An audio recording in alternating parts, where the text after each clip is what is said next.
All right, so there's our opening slide.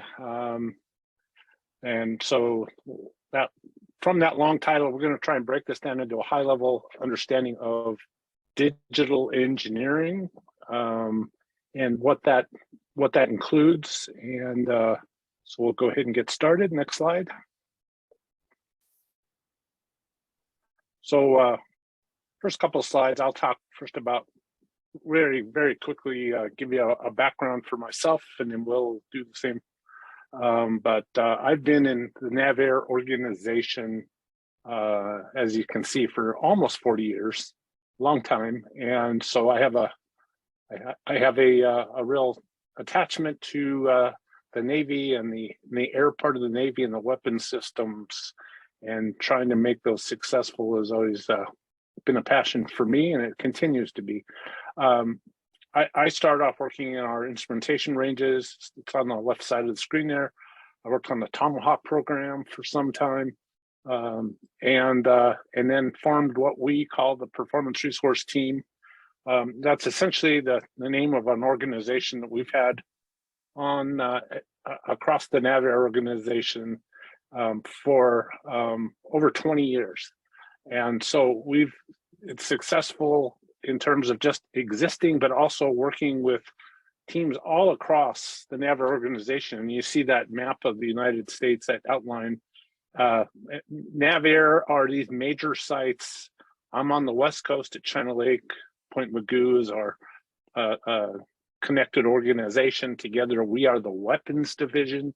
So we make all the weapons systems and then integrate those with the platforms like the fixed wing and rotary wing, in other words, airplanes and helicopters. And at Pax River, out on the East Coast side, you see Pax River and Lakehurst. And between those two sites, they're the aircraft division, and they're the ones that certify those platforms that we integrate the weapon systems for. Together, we present the warfighters with successful, capable systems that they can go out on a mission, be successful, and get home safely. That's what this is all about. Other organizations you see on the map are support organizations, like where we take airplanes and we refurbish them at North Island and Cherry Point and Jacksonville. So anyway, just a real quick overview, but currently I am totally involved in, and have been for 4 years, in the acceleration of systems engineering development. That's led me to get more involved with the digital engineering side of things, and hence the reason I'm going to talk to you today, along with Will, about what that encompasses. So that's not only about me, but what leads you to all of this. So Will, go ahead and tell us about you. All right. Yeah, Julia did a great job giving the bio, so I'll make this quick. I got my mechanical engineering degree first, and did some small software hardware projects using my mechanical engineering degree in the DoD space. And then I went down, worked for NAVSEA, got some testing experience, and got my master's in systems engineering, where I learned the model-based systems engineering and Cameo stuff that we will touch on today. I then switched over from government side to the contractor side, worked for L3 Harris, worked on several different projects, led the FVR, which is this system here. It has a vertical takeoff and lift, and then it does surveillance missions. Very cool project. And then I transitioned to Raytheon, where I worked several different subsystem projects for satellites and advanced fighters. So that's what I'm doing now. I work in Cameo and contract with internally different Raytheon projects every day. So this has been a fun journey that I've had, and yeah, I'm excited to talk about it.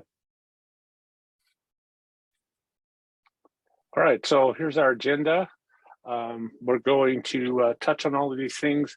I will start out with a system engineering, digital engineering bottom line, kind of a where we're at. So really the first half of this, I'll do a few slides, and I'm going to cover what from a DoD and Navy perspective, what this means, and how we're going to take it forward.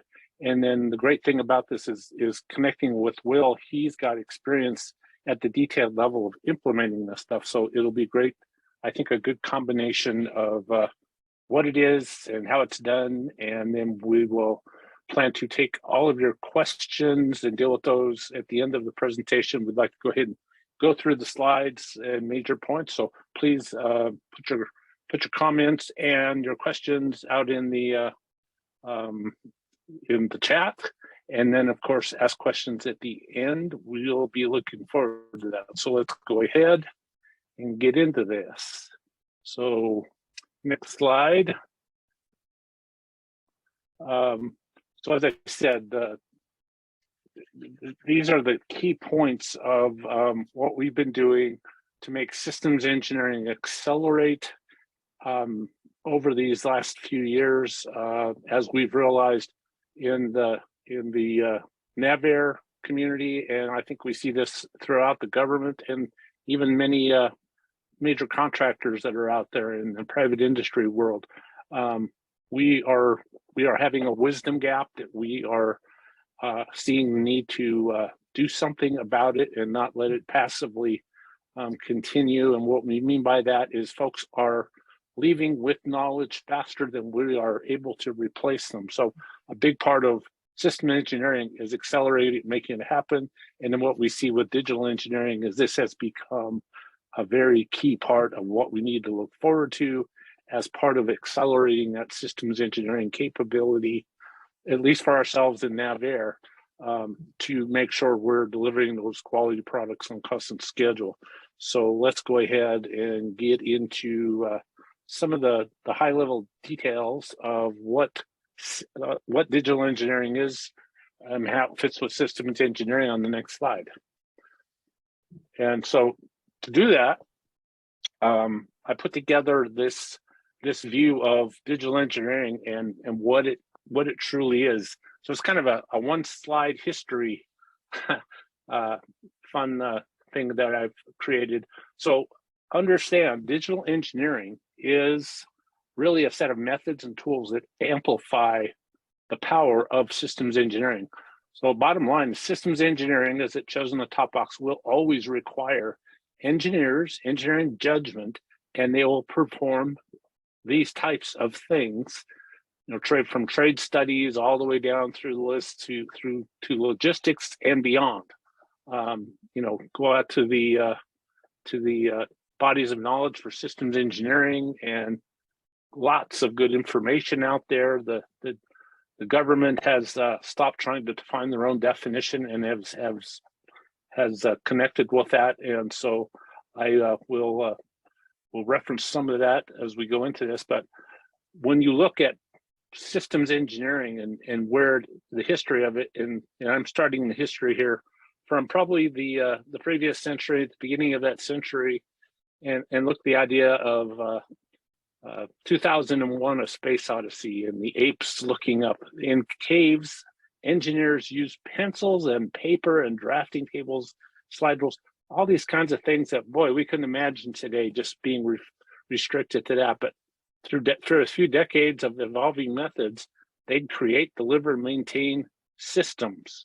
And, think of, from my DoD perspective, and especially Navy, but, airplanes and weapon systems in World War I and World War II to, defend our freedom, to make the world better, and all of the other things that have happened. That's what we started as. Caves got furnished with computers, and that started to give engineers this capability. So by the 60s and 70s, computers became something that were really helping things happen. By the early 80s, of course, we had personal computers, we had calculators by then, all of these tools that you see in the box in the second column there at the bottom. And that helped, along with a few standards, to write, update, and execute system of systems. So, now we were looking at how do the weapons go onto the platforms, onto the airplanes a Navy perspective, a Nav Air perspective. And I'm sure you can see that in many other areas if you think about where you work and the kinds of things you've been involved with. But next that happened in the late 20th century as we get our caves furnished with networks. Now we started to connect through World Wide Web and other kinds of networks. And eventually with protocol, we were able to share, operate, and deliver all of the kinds of things that make up these systems of systems, but in a more virtual way. And we certainly learned in the last couple of years with the pandemic we've all gone through, how much we can truly hang on a network and make happen to get that virtual accomplishment of delivering products and services to our customers. In my case, it's the warfighter. In many other industries, it's whatever applies and makes sense there. What we're starting to see now, we've seen for the last, I've been involved in looking at digital engineering for about 4 years, but it's been an up and coming thing that's happening, is the idea of sharing the engineering in a way that allows for quick decisions. And so where we are in the late 20-teens and 2020s now, where we're looking at how we share models in different fashions or from different disciplines, mechanical and electrical, software, et cetera, et cetera. So all of those things allow us to do things like digital twins, but that leads to authoritative source of truth being in place and strong, heavy networks that can support this virtual world that we see the need for, and it will happen. It is happening. We have tools and languages, and we will talk more about that in detail as we get into second half of our brief. But bottom line is we've come a long way, and we've got a long way to go with how we're going to do digital engineering. So the question becomes, so what is digital engineering? It's making models. Well, we've always made models. Well, there's something much different about what models are here in this regard, and we'll talk about that as well. So let's go to the next slide. So again, from my perspective, Department of Defense and the U.S. Navy, what happened in 2018 for DoD was that a strategy was put out of what are the 5 goals of this thing called digital engineering, and this document, it's on the footnote of the slide. I see it's cut off at the bottom, but that's a document that you can look at and see and find out what these 5 goals. The Navy then took that 2 years later into their objectified version of those goals, and they map very much one-to-one. And it's these 5 goal areas. This is quite an eye chart, but the idea is achieving the top level goal, number 1 goal, having wide and deep models of the systems that we have and being able to make quick decisions. Those are the details that are in goal number 1. But in order to make that happen, we have to climb from the bottom up. And we start with goal 5, objective 5, change the culture and get our workforce to understand, adopt, and use this as part of what the process and the methods for making the products that they have to deliver and pull together. So that's where things like model-based systems engineering and a digital engineering workforce come into play. However, that requires objective 4 having a digital backbone that's very high capability, tons and tons of data to make quick decisions and to see how changes in systems of system parts and pieces affect others. That includes at level 3 or objective 3, having methods that fit into the processes we use today for how we're developing software intensive systems that incorporate everything from the weapons to the platforms and everything in between, the maintenance of those systems and so forth. So to truly achieve what digital engineering specifies, you then have to reach this number 2 goal level, which is providing an authoritative source of truth or knowledge. So getting to the point of not redesigning each time a major program has to use the same components, but rather having one identifiable and subscribable version of that requires a lot of change in culture that we talked about at 5 in order to make that happen. When that happens and we subscribe to each other's high-level designs to drive the systems, this means that we will be able to then achieve what we started out at the beginning of this slide, formalizing the development, integration, and use of models wide and deep. So that's a real fast run through. So we'll go into a little more of this. Let's go to the next slide and look at the where does this idea of systems engineering come from, and what's the need for digital engineering to make it happen. So if we start at the basic fundamental role, engineers devise and deliver systems solutions, to various problems, challenges, requirements from the sponsor, from the end user that says, make this work, build me one of these, create this function, capability, etc. Well, specialized actors and roles, when we have teams of folks working together, we have systems engineers that help lead a program and coordinate its efforts and pull together, the performance and the products and services of each individual member of a team in that role to address those challenges that come together to develop a system, and eventually all the systems that make up system of systems, like we talked about earlier. So where the rub comes in these days, and it's actually been around for a while, is the systems are getting very complex and very large, and in fact, huge. So the purple words are essentially saying that we need to become more capable of pulling together all kinds of potential solutions. Leads to confusion. Sometimes we've had problems where we'll be in a battle, for instance, in the past, and airplanes can't talk to airplanes because they've designed at the highest levels the same systems in different ways. So this is a reason that has driven why we need to go to having a digital engineering approach that takes the authoritative source of truth that we talked about as a fundamental key part of this to make that happen so that we can connect and communicate and be successful. So digital engineering on the right, again, is what integrates all of these computational-based approaches, pulls them together in a way that we can identify quickly when something affects design in one subsystem with another. Getting through the noise in the middle, it really leads down to that entry-level model-based systems engineering.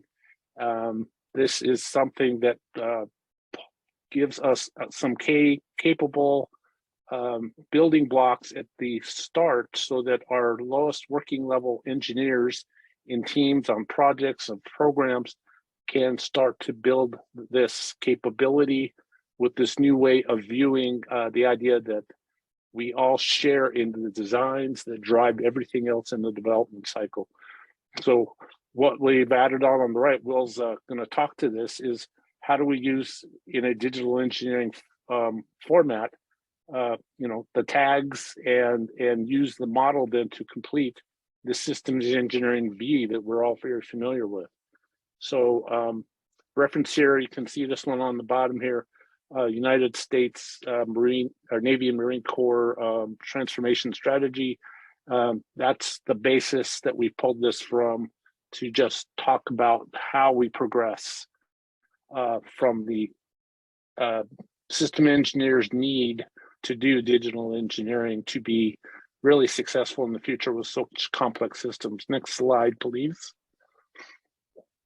So the digital engineering documentation that we're referring to, this one comes from a measurement framework that really lays this out very nicely in these core concepts. There's 3 core concepts that define really how digital engineering happens, and it starts with an authoritative source of truth.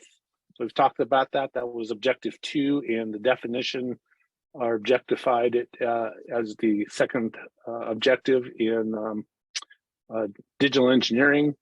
And Will's going to get into some more details on these, but in the second component, model elements. So these are abstractions, different components, parts and pieces, different angles and views of the system. What you'll hear him talk about is the fact that you can't see an entire system modeled. You can see views and different parts and pieces of it in any one moment. It takes bringing all of these views together, and he'll do the job of showing that at the next level down. Finally, lifecycle phases. So this is where we need to have the idea of a methodology for how we do MBSE, model-based systems engineering, incorporated into the current processes and methods we have today for how we build these complex systems. And this is going to then accelerate and make that faster. So with this, I'm going to hand it over to Will, and he will take these core concepts and expand on them for us. Awesome. Thank you, Jeff. Yeah, so we're going to have one slide on each of these going forward. So this next one is the first one is the authoritative source of truth. So the concept that we've been talking about, the digital transformation is going from a document-centric approach to a model-centric approach. And what that means is because systems are so complicated that you've got, I don't know, 6 or 7 or 8 plus documents that are describing the system. And what happens is there's a change that occurs down the line through the life cycle of this process, and you have to go back into every single one of those documents and go back and fix that specific change, which requires a ton of time on the systems engineering team to go back and do that. And then also, if you're just trying to read a document, you got to make sure you're reading the most up-to-date document that exists. So that was the way that it was done.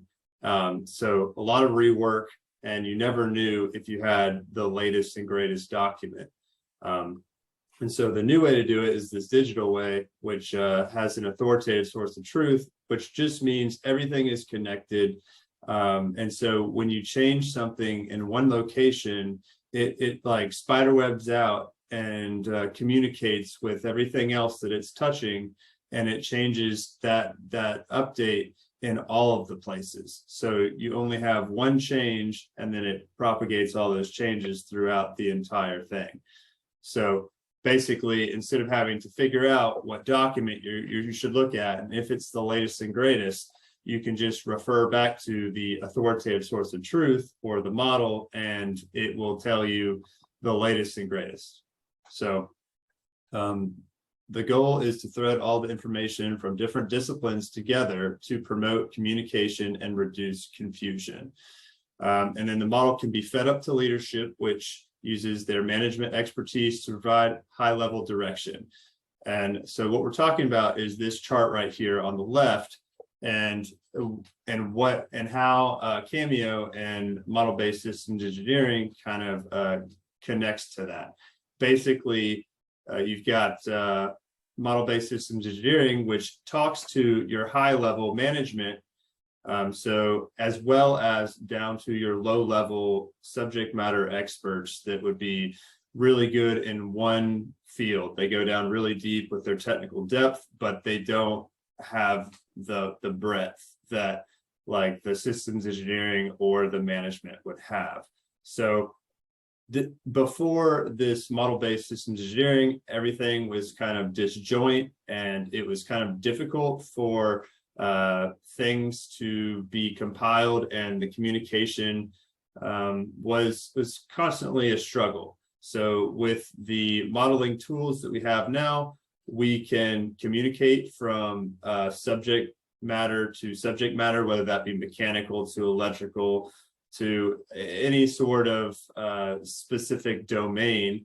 And then all of these specific domains kind of tether back into the systems engineering team, which is who is responsible for these models. And then the systems engineering team sends up the high level stuff, the data, to the management so that they can make the best decisions. So moving forward to the right side of the screen, it's kind of a cartoon that explains how different SMEs or subject matter experts will have a different viewpoint of what the model is. We got a plane here, so production sees this view, Aero sees this view, and this is really how it works. And if you don't have one location to have all of your data go to, then it becomes difficult to communicate. And something that should be very, very, very simple is not realized until much later. So you can see that having all your data in one place would really help reduce risk. So moving on to core concept 2, which is the model element. So the model element, so people ask me what I do every day, and I tell them simply that I put blocks on a screen, and that each of those blocks would be an element. And you can have structural elements, you can have behavioral elements. So an element is just an entity that can connect to other entities within your model. And it will represent either a structural aspect of the model or a behavioral aspect of the model or a requirement aspect of the model. So you will obviously connect those three domains and using different dependencies. And what this is referring to is that obviously you're not going to be able to model everything that exists for a system. You have to just do a reduction and only model what's important. What you got to figure out, model with a purpose. You got to figure out where you're trying to go, and then you got to model for that. So the model elements must have the correct properties to help most efficiently solve the problem. So correct is in quotes here because you don't want to, you just want to go to the right amount of depth. So moving forward, we have the difference between a model and a diagram. So we got our dice down here, our die, and this would represent the model. But the model itself is multi-dimensional, so it's much more than just 3 dimensions. You couldn't actually see your model on a screen because it's got all these different sides to it. So what you do is you look at a view or a diagram, which is going to tell you like one side of the die. So that's kind of explaining. You can't just look at the model. You have to look at a view of the model, which is a diagram. And each diagram is supposed to have an intent. So whether that be telling you an activity flow or a structural breakdown or some sort of parametric, which would give you mathematical equations, each diagram is going to have an intent and a specific set of stakeholders that are intended to look at and interpret that diagram. So over here on the right, we have the kind of modeling environment. So Cameo, this is our software that we use typically to do model-based systems engineering, and you can connect the Cameo tool to other softwares. So if you're trying to do design, optimization, analysis, and simulation, you might want to connect to MATLAB tool or Simulink. And if you're trying to get your requirements in there, you can connect to IBM's DOORS or RecIF format. So this scales out much more than this picture is showing. But the idea here is that if something changed in Cameo, then that change would be propagated out to the other softwares. And that's what I've got down here with this Meta owns Facebook and Instagram and all that. And if you tag something in Facebook, it then sends all that information to Instagram or Messenger or whatever else. Everything is connected and seamless. And that's what we're trying to make here. So core concept number 3 is the lifecycle.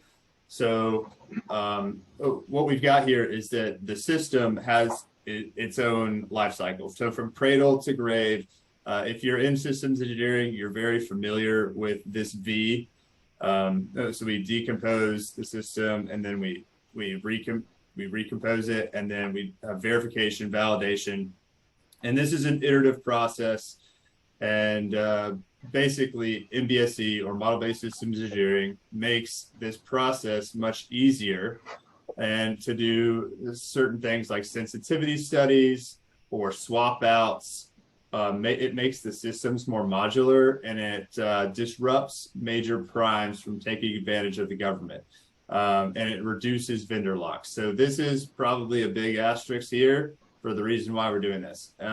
Basically, if we go out, or the government goes out and says, hey, I need you to build me a new airplane, and they do that, the contractor intentionally makes it difficult to integrate in for their special wing or their special propulsion system. So essentially, if the government ever wants to make upgrades on that propulsion system, they pretty much have to go back to that same contractor and say, hey, can you make upgrades to that? So then that contractor gets to write their own ticket for how much that's going to cost. So this new model-based approach puts everything in the model for you, so that it's much easier for different contractors to compete for that new propulsion system, because that new propulsion system, all that information is already in the model. So basically, that the person who made the initial airplane is no longer like light years ahead on the design phase than the other contractors. So moving forward, there are several different methodologies which explain how to create system architecture. We'll touch on the magic grid methodology very quickly, but the goal here is that basically we want to create the matrix. We want to create everything digitally, so that then we can just build on that. What we had before we went digital is everything's on paper. So anytime we want to make something new, we have to start with a blank sheet of paper or some template. But that template is very, very, very limited. Moving forward, if we've modeled everything very well, then we can go ahead and use that model to start out with. I mean, and we reuse parts all the time, and assemblies. So if we have some team that's used this assembly in multiple different places, they can then aggregate that assembly with other sub-assemblies that different teams have made to create a completely new system. And it really is, it's like we're creating the digital Legos, and then we can put the Legos together in a much simpler, faster way once everything is done. So then I'll touch on the digital transformation, the digital Trinity. So the 3 parts of the Trinity is the digital engineering, which we've talked about.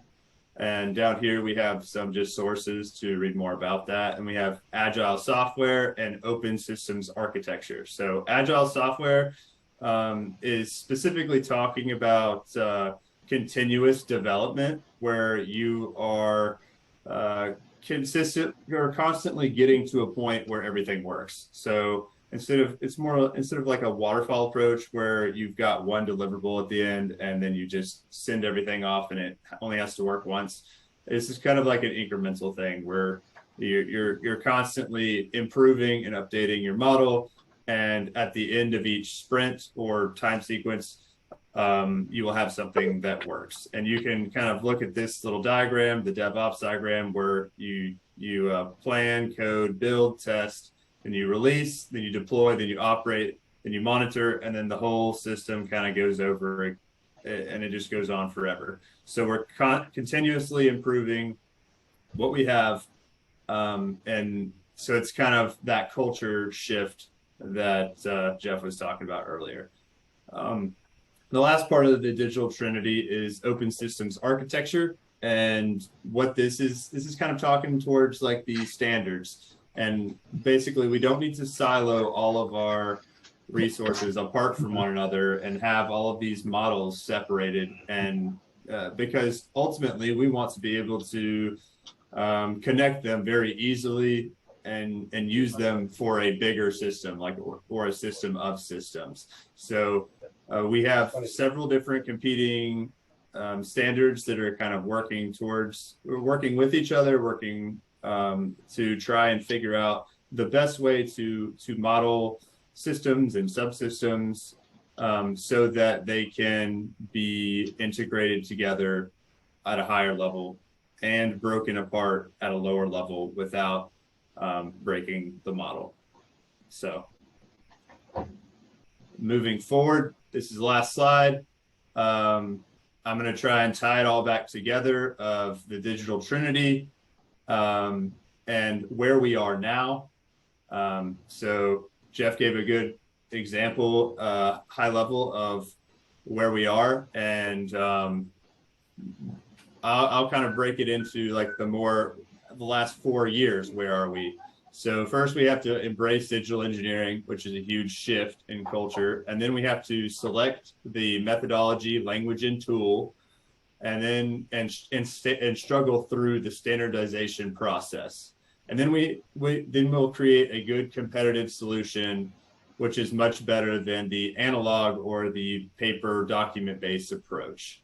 So this is step 1, this is step 2, and this is step 3. This is a like kind of a music gone digital analogy for kind of that it will explain how digital engineering will be implemented over time.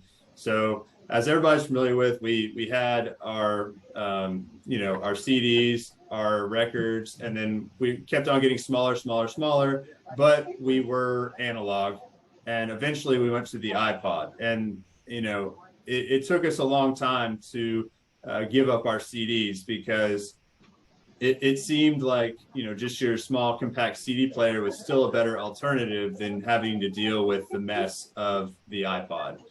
So there was a lot of struggles over standardization for these digital formats that we had right when we went from the CDs to the digital side of the house. And it seemed like it was going to be much more of a pain than it was worth. But we kept on pushing forward, and now we have all these good solutions such as like Pandora, SiriusXM, Spotify, or iTunes, which we can all agree is better than having your CD player and carrying that along with you all the time. So where we're at right now is this step 2. We're still struggling over the standardization of how exactly we want to format everything so that we can get to this good solution down the road. So to talk to some of the standardization, I and Jeff have both said methodology, language, and tool. So I will talk through that. So MBSE, Model-Based Systems Engineering, is the addition of all these 3 things. Methodology is kind of like how you want to put things together, how you want to structure everything. And we have used the magic grid approach in most of the examples that we've shown today. And then SysML, this is the language. And then the tool is Cameo. So the tool this is the software, and then these are like the rules. So this would be like C++, and then just an example of another language. So all that together, that's what we're working towards to create a set of standards so that we can eventually get a good solution at the end of the day. So with that, go to our sources page, and that is it. So we made it.